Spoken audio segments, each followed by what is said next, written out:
slow sales, and everyone's situation is different, but I'm going to try to give you some ideas as to some things maybe you can do on the other side.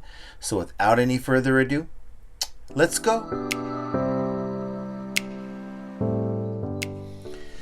Hello everyone, welcome back to the channel. This is John from Flippin' Ain't Easy, and the topic today is slow sales. Yeah, it's a common theme. A lot of channels, a lot of Facebook boards and eBay community boards are talking about this very subject.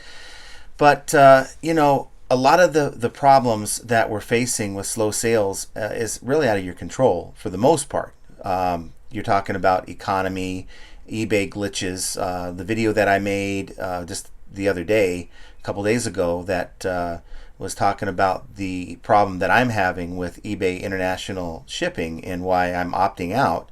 And I'll put that somewhere up here above me. And I can confirm, after just real quick making that change, that my sales are normalized again on that particular store, which weren't great to begin with. But going from, you know, over $100 a day was where I was trending, to virtually nothing. It was an indicator, so I had to make a change, and I think changes are important in this business because, you know, if you're dealing with things you can't control, like the economy, eBay problems, and maybe other things that's out of your control, you know, maybe even health. We're talking about things that really, you know, you can do your best to maintain, but ultimately is really out of your control. You know, you're gonna have to look at making changes to the things you can control.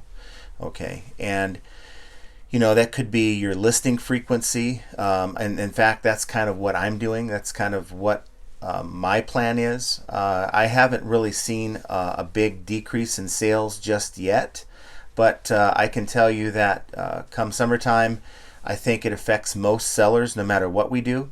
But I think of eBay as a numbers game. So the more items you have up, and I'm not talking about cheating and putting up just stuff that is low ball items just for the sake of putting up items. That's kind of what my other store is for, to liquidate some of the stuff that I picked up that maybe buys that I maybe should have passed on. And I'm fine with that. I know getting about $100 a day in that store is just fine. It's like my clearance aisle, and that's good with me. But most of you guys are not treating your store that way, and that's fine. You have one store probably. Some of you might have two. But you know, you're trying to make as much as you can on your main store, whether it's to supplement income or maybe that's your full-time gig, right? To make it work. And this is my full-time gig, and I can only tell you what I do when things get slow. And when things get slow, you got to be proactive, okay? You cannot wait. You cannot keep doing the same thing and wait for something to improve.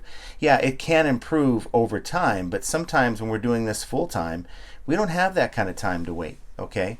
Our bills aren't going to wait for us, okay? And I understand. I feel a lot of you guys that send me messages or you comment in the videos telling me that, or others, that your sales are pretty much dead, and what are you doing about it? So that's my question to you. What are you doing about it? Now, I can tell you from my own experience, if you guys have watched this channel for any time, that December was horrible for me. January was horrible for me, and those are historically 2 months where I do well and most resellers do well, but not for me.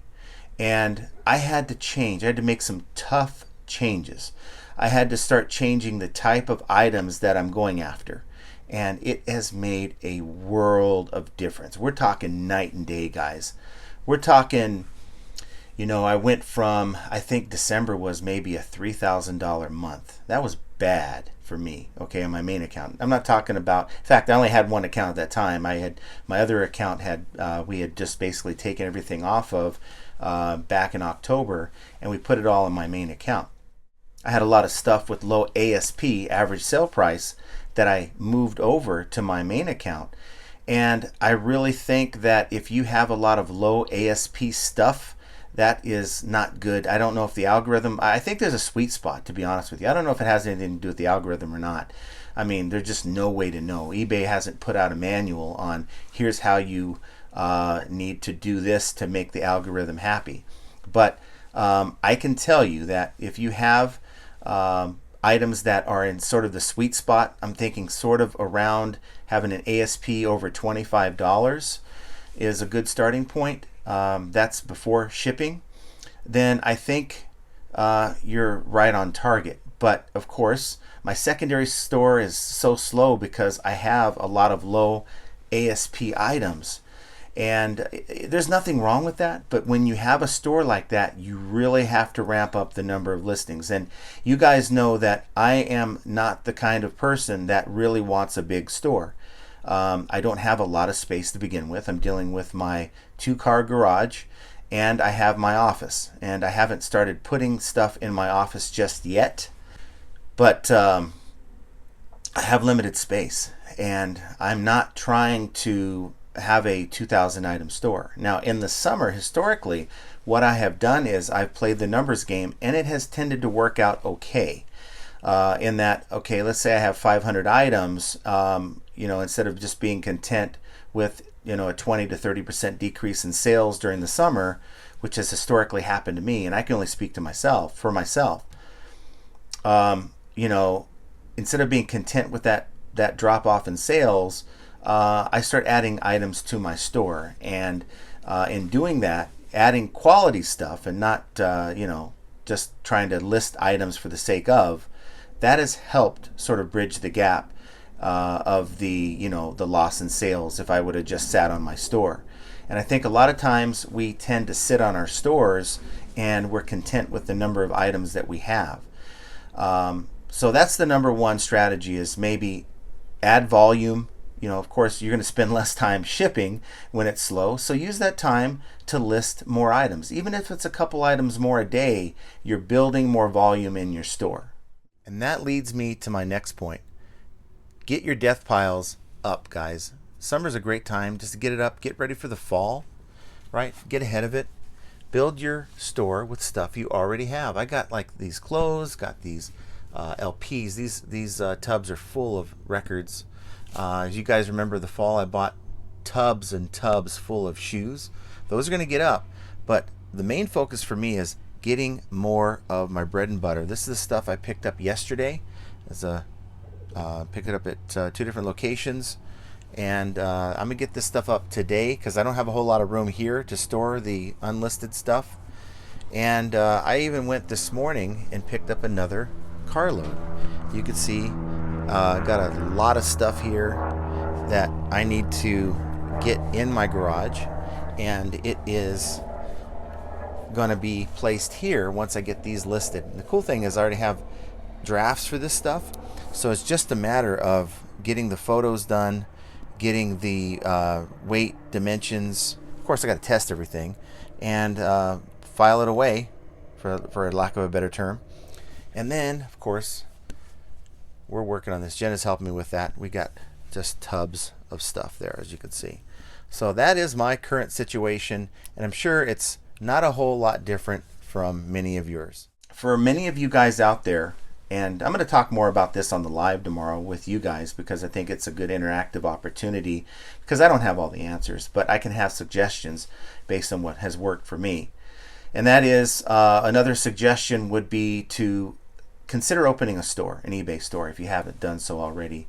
The starter store is fine for a lot of you, and I can tell you it opens up the ability to do markdown sales and coupons. And look, I know that it's tough to want to spend more on eBay, right? The mindset is I don't want to give eBay any more money than I have to. And then maybe you're looking at margins that are already low as it is, and you really don't have a lot of room to offer a markdown sale and or a coupon, a public coupon. But that should indicate something that you should probably change as well, and that is your sourcing. And that was what I did back in January to right my ship. Going from $2,000, $3,000 a month to $10,000 to $11,000 a month is huge, and sourcing is what has done that for me, to the point I can't say satisfied, because I don't want to ever be satisfied, but I'm happy at this point with my sourcing, and I can't recall another time after 2019 when I was as pleased as I am now with my current process. And that's just it, guys. What happened back in 2019 is never going to happen again for me. And if you're able to do it, great. But the quality of liquidation pallets was just great. We're talking full liquidation pallets full of Nintendo Switch, Xbox, PlayStation 4, accessories and games, and we're talking pennies on the dollars, guys. But those days are well far behind us, I'm afraid. So, I didn't make the change. I was constantly, continually buying liquidation pallets, hoping for that great pallet, and it never came. The pallets got worse and worse. And through a lot of advice from you guys, I made some changes to how I source, utilize yard sales. That's a nice little crutch to fall back on when my other process, my other place that I go to get liquidation maybe doesn't have what I'm looking for. I can always fall back on yard sales. And yard sales are plentiful right now. I'm sure that in your area, weather is getting nicer, and they're probably plentiful in your area. So maybe if you're just doing thrift stores, maybe you should integrate some yard sales. But start doing your homework. Start looking at your account. Start looking at your competition. If they're selling items that you have in your store and you're not, well, the obvious answer is look at what they're doing and try to emulate that. And maybe they're priced lower than you. Well, that means that you're buying too high. Pass on the stuff that you're paying too much for. And if you're using your comps on your eBay app, use the comps, check the sold comps. If you're using that wisely, you're not going to buy anything that's not going to bring you back at least 5x your profit. And that gives you room, guys. And I know sometimes it's tempting to want to buy something because you know in your mind it's going to sell, but that's not always the case, okay? Not every seller on eBay sells 100% of their items. And there's items that I have that I was convinced that it shouldn't take long to sell, and I'm still sitting on those items. And on my main account, I think I brought my sell-through up to about 2% now on my main account. So I have about 250 items in that store, and I've sold over 500, which to me is a pretty awesome thing. And that's where I was back in 2019, and I'm just very happy with the results. And I don't want a summer slowdown to affect that. So I am going to start getting more stuff listed and play the numbers game and ride the storm. And I think I put a video about that out like last week, to ride the storm. And you have to be prepared though. If you have a huge storm coming in and you don't put up sandbags, well, expect damage, right? So you need to get in front of this. It's right now the middle part of May, and the summer slowdown, some people have said that they think it's already here. I don't think that it's here yet. Historically, that happens middle June through August. So let's see. Okay, sales are still out there, but you just got to get ahead of it. And join me on the live stream tomorrow. We're talking Friday the 12th at 3 p.m. Pacific, 6 Eastern. Because again, I don't have all the answers, but we can talk about it as a collective group to maybe come up with some ideas, things that people can do to maybe improve their sales. And this is the right time to start thinking on that level. And if you build a bigger store, right, and you don't get a whole lot of sales in the summer, in my mind, at some point, like in the fall and or Q4, those items are going to be there and are going to sell. If you have a quality item, it's going to sell, right? Slow down or not, it's just going to maybe take a little bit more time. So guys, what do you think? Just wanted to make a quick video today. Of course, it didn't turn out that way, but there's a lot to say on this topic. That's why we're going to talk about it more on the live on Friday.